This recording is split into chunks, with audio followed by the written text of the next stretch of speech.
அறிவோம் ஆரோக்கியம் நேயர்கள் அனைவருக்கும் அன்பான வணக்கங்கள். நான் ஸ்ரீவர்மா மருத்துவமனையின் மகளிர் சிறப்பு மருத்துவர் ஜெயரூபா. இந்த நாள் இனிய நாளாக அமைய என்னுடைய மனமார்ந்த வாழ்த்துக்களும் பிரார்த்தனைகளும். சமீபத்தில் ஒரு பெண் நான் காம்படிட்டிவ் எக்ஸாமுக்கு ப்ரிப்பேர் பண்ணுறேன் டாக்டர். எனக்கு இந்த ப்ரீ மென்ஸ்ட்ரல் சிம்டம்ஸ் அப்படிங்கிறது அளவில் அதிகமாக இருக்குது. இதுக்கு முன்னாடி பீரியட்ஸ் வரதுக்கு ஒரு 3 நாள் முன்னாடி தான் எனக்கு மார்பகங்களில் ஒரு கனமான உணர்வு இருக்கும். ஸோ மூட் ஸ்விங்ஸ் நிறையா இருக்கும். தூக்கம் சரியாக வராது. ஆனால் இந்த எக்ஸாம் ப்ரிப்பேர் பண்ண ஆரம்பித்த பிறகு 2 வாரத்துக்கு முன்னாடியே எனக்கு உடம்பு ரொம்ப டயர்ட் ஆக ஆரம்பிக்குது. நிறைய ஞாபக மறதி இருக்குது. என்னால் கண்டினியூஸாக ஃபோக்கஸ் பண்ணி படிக்க முடியல. செரிமான கோளாறும் இருக்குது. சாப்பிட்ற உணவு கொஞ்சம் சாப்பிட்டாலே வயிறு உப்புசமாகிற மாதிரியும், வயிறில் எப்பவுமே நிறைய கேஸ் ஃபார்மேஷன் இருக்கிற மாதிரியும், மலச்சிக்கல் இருக்கிற மாதிரியும் இருக்குது அப்படின்னு சொல்லியிருந்தாங்க. அதே மாதிரி முக்கியமாக எனக்கு மூட் ஸ்விங்ஸ் நிறையா இருக்குது. சின்ன சின்ன விஷயத்துக்கெல்லாம் நான் அதிகமாக டென்ஷன் ஆகிறேன். ஸோ அடிக்கடி நான் அழக்கூடிய ஒரு நிலையும் எனக்கு இருக்குது. தூக்கம் சரியாக வர மாட்டேங்குது. டயர்டாக இருக்குது. நான் போய் தூங்கணும்னு நினச்சேன் அப்படின்னா எனக்கு மைண்டில் ஏதோ ஓடிக்கிட்டே இருக்குது. ஸோ நைட்டில் அடிக்கடி நான் விழிச்சு பார்க்குறேன். இந்த மாதிரி ஒரு நிலை எனக்கு இந்த காலகட்டத்தில் இருக்குன்னு சொல்லியிருந்தாங்க. நிறைய பெண்கள் கிட்ட இந்த ஒரு மாற்றத்தை பார்க்குறோம். ஒரு 10th 12th படிக்கிறாங்க. முக்கியமாக காலேஜில் நிறைய எக்ஸாம்ஸ் இருக்குது. ஸோ காம்படிட்டிவ் எக்ஸாம் ப்ரிப்பேர் பண்ணுறாங்க அப்படின்னா அவங்களோட உடல் அளவுலையும் மனதளவுலையும் நிறைய மாற்றங்கள் இருக்குது. அதில் இந்த ப்ரீ மென்ஸ்ட்ரல் சிம்டம்ஸ் அப்படிங்கிறது அளவில் அதிகமாக இருக்கிறத பார்க்குறோம். ஸோ இந்த மாதிரி அவங்களுக்கு இந்த ப்ரீ மென்ஸ்ட்ரல் சிம்டம்ஸ் அப்படிங்கிறது எதனால் அதிகமாகுது அப்படின்னா, ஸோ தொடர்ந்து உட்கார்ந்தபடியே படிச்சுட்டே இருக்காங்க அப்படின்னா அவங்க உடலில் இந்த மெட்டபாலிசம் அப்படிங்கிறது ஸ்லோவாக ஆரம்பிக்கும். எந்த ஒரு எக்ஸசைஸுமே இல்லை. அதே சமயத்தில் ரொம்ப மனப்பதட்டத்தோடயே அவங்க படிச்சுட்டே இருக்காங்க. அப்படிங்கும்போது உடம்புல கார்டிசால் லெவல் அதிகமாகுது. அந்த மாதிரி அதிகமாகும்போது அது இன்சுலின் ரெசிஸ்டன்ஸை கிரியேட் பண்ணுது. நம்ம உடம்புல ஈஸ்ட்ரோஜன் ப்ரொஜெஸ்டரான் இந்த ஹார்மோன்கள்லையுமே மாற்றத்தை உண்டு பண்ணுது. ஸோ அதே மாதிரி நமக்கு அந்த பீரியட்ஸ் வரதுக்கு ஒரு வாரத்துக்கு முன்னாடியே ப்ரொஜெஸ்ட்ரானோட அளவில் மாற்றங்கள் இருக்கும். இந்த ப்ரொஜெஸ்ட்ரான் சடனாக குறையுது அப்படிங்கும்பொழுதே நம்ம உடம்புல ஒரு இரிட்டபிலிட்டி உண்டாகும். சாதாரண விஷயமா தான் இருக்கும். வீட்டில் அம்மா சொல்லுவாங்க, காலையில் கொஞ்சம் சீக்கிரமாக எழுந்திரிங்க அப்படின்னு சொல்லும்போதே ஸோ அது ஒரு இரிட்டேட்டடான ஒரு விஷயமா இருக்கும். சாப்பிட்டுட்டு படிங்க அப்படின்னு சொன்னாலுமே அது ஒரு இரிட்டேட்டடான ஒரு விஷயமா இருக்கும். இந்த மாதிரி சாதாரண ஒரு வார்த்தைகளே அவங்களுக்கு ரொம்ப ஒரு இரிட்டேஷனை கொடுக்கக்கூடிய விஷயமா இருக்கும். இதற்கு இந்த ப்ரொஜெஸ்ட்ரானோட அளவு குறையிறது ஒரு முக்கியமான ரீசனாக இருக்குது. அது மட்டும் இல்லாமல் எந்த விதமான எக்ஸசைஸுமே அவங்க பண்ணுறதில்ல. ஸோ இந்த எக்ஸசைஸ் பண்ணலை அப்படின்னா உடம்புக்கு தேவையான அந்த ஹாப்பி ஹார்மோன்ஸ் செரட்டோனின் கிடைக்காது. செரட்டோனின் கிடைக்கல அப்படின்னாலே அவங்களுக்கு ரொம்ப ஒரு இரிட்டேஷன் இருக்கும். இது மட்டும் இல்லாமல் உட்கார்ந்தபடியே படிச்சுட்டு இருக்காங்க அப்படின்னா செரிமான கோளாறுகளும் அவங்களுக்கு உண்டாகும். அந்த மாதிரி செரிமான கோளாறுகள் இருக்குது அப்படின்னா அதுவுமே நமக்கு இந்த செரட்டோனினோட அளவை குறைக்கிறதுக்கு முக்கியமான காரணமாக இருக்கும்.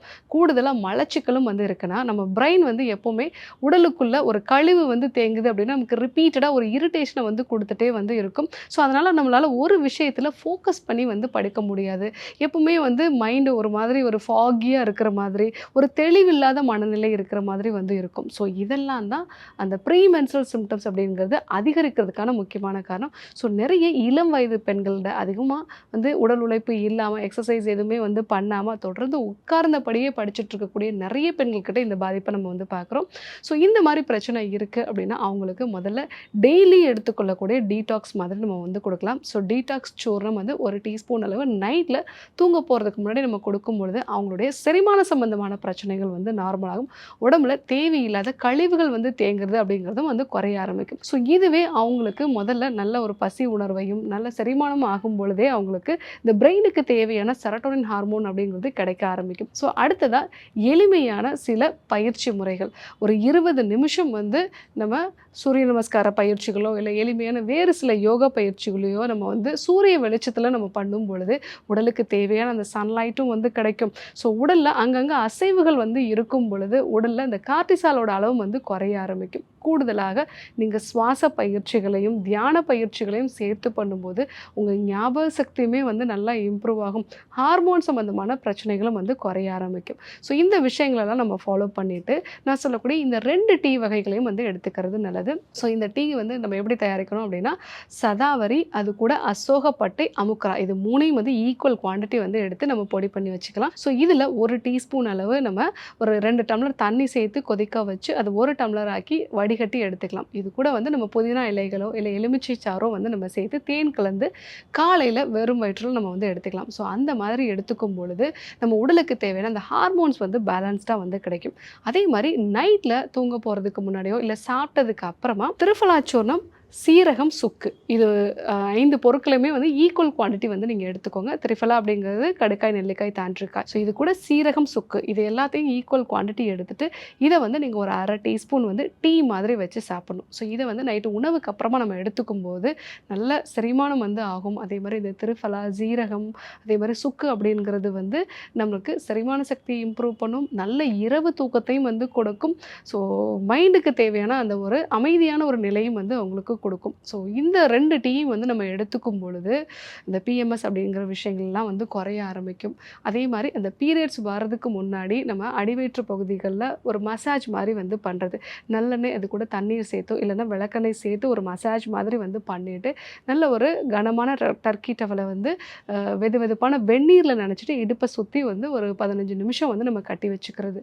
ஸோ அந்த மாரி பண்ணும்போது இடுப்பு பகுதியில இருக்கக்கூடிய அதிகப்படியான ஹீட் வந்து குறைய ஆரம்பிக்கும். நைட்டு தூங்க போறதுக்கு முன்னாடி கால்ல வந்து நம்ம தேங்காய் எண்ணெயோ இல்லன்னா ஒரு சொட்டு அளவுக்கு நம்ம நெய் சேர்த்து வந்து நல்ல ஒரு மசாஜ் மாதிரி பண்றது. இந்த மெத்தட்ஸ் எல்லாம் நம்ம ஃபாலோ பண்ணோம் அப்படின்னா, நல்ல இரவு தூக்கம் இருக்கும். மன அமைதி வந்து உண்டாகும். ஸோ நல்ல ஒரு தெளிவு இருக்கும். நெறைய பேர் சொல்லக்கூடிய விஷயம் இந்த கன்ஃப்யூஷன் இருக்கு டாக்டர். முன்ன அளவுக்கு என்னால வந்து படிக்க முடியல. ஞாபகத்திறன் வந்து கம்மியா இருக்கு. ஸோ அடிக்கடி வந்து நான் இரிட்டேட் ஆகுறேன்னு சொல்லக்கூடியவங்க எல்லாருமே நான் சொன்ன மாரி இந்த டீடாக்ஸ் சூர்ணம் வந்து எடுத்துக்கிறது நல்லது. அது கூட நான் சொன்ன இந்த 2 டீ வகைகளையும் காலை, இரவு 2 வேளையுமே வந்து நம்ம எடுத்துக்கலாம். அதே மாரி எளிமையான சில யோகா பயிற்சிகள், தியான பயிற்சிகள், சூரிய வெளிச்சம் உடம்புல படுறதுக்கான ஒரு வாய்ப்புகள். இதெல்லாம் நம்ம வந்து ஃபாலோ பண்ணோம் அப்படின்னா, நம்மளுடைய பர்ஃபார்மன்ஸும் நல்லாயிருக்கும். அதே சமயத்தில ஸ்ட்ரெஸ்ஸும் அதிகமா ஆக மாட்டோம். ஸோ நெறைய இளம் வயது பெண்கள்ல இந்த ஒரு பாதிப்ப நம்ம வந்து பார்க்குறோம். ஸோ அதற்கான ஒரு தீர்வுகள எப்படி பண்ணணுங்கிறத நான் இன்னைக்கு சொல்லிக் குடுத்தேன். கண்டிப்பா ஃபாலோ பண்ணி பாருங்க. இல்ல உங்களுக்கு தெரிஞ்ச யாராவது வந்து காம்படிட்டிவ் எக்ஸாம் ப்ரிப்பேர் பண்ணிட்டுருக்காங்க, ரொம்ப ஸ்ட்ரெஸ்ஸா இருக்காங்கன்னா, அவங்களுக்கும் இந்த விஷயத்த வந்து சொல்லிக் குடுங்க. கண்டிப்பா இத ஃபாலோ பண்ணி பார்த்துட்டு எப்படி இருக்குன்னு எனக்கு சொல்லுங்க. இதே போன்று ஒரு நல்ல தகவலோட உங்கள சந்திக்கிறேன். நன்றி, வணக்கம்.